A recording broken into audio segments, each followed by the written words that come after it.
Hello guys, in this video I'm going to show you how to set up a limit order exchange on Revolut. So basically it's pretty easy. You just have to open up the Revolut application.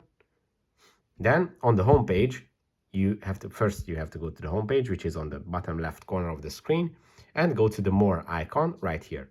When you tap on it, it is going to show you this list where you have to select the exchange button.